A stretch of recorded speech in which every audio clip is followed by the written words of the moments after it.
ខ្ញុំសូមឲ្យបួងសួងអើយព្រះគុណខ្ញុំមកដល់អង្គឲ្យទេវតាខ្ញុំសូមឲ្យបួងសួងអើយព្រះគុណខ្ញុំមកដល់អង្គទេវតាទាំងចងអើយកម្ម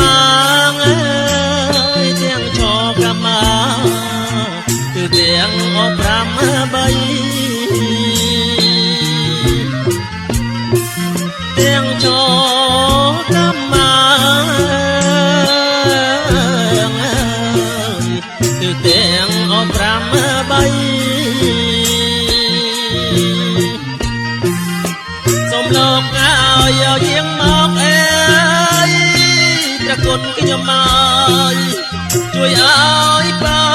ជ័យសូមលោកឲ្យយាងមកអើយព្រះគុណខ្ញុំមកជួយឲ្យបើជ័យសេរីឲ្យសួស្ដីជោគជ័យអត់ណាដំសេរីឲ្យសួស្ដីសេរីសួស្ដីជោគជ័យអត់ណាដំ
សូមអញ្ជើញទាំងគ្រូ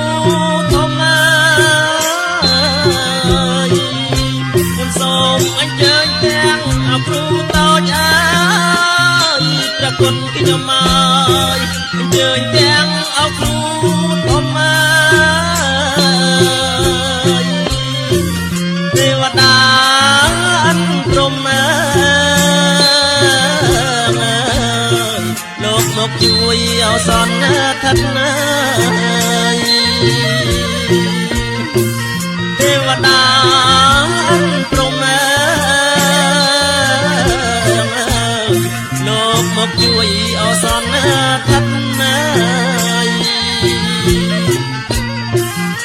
ព្រះពឹងឲ្យអស្នប់កាអើយព្រះគុណខ្ញុំមកដែលលោកឲ្យមានរតនាព្រះពឹងឲ្យអស្នប់កាអើយព្រះគុណខ្ញុំមកដែលលោកក៏មានរតនាសច្ចៈអើយសុចរិតណា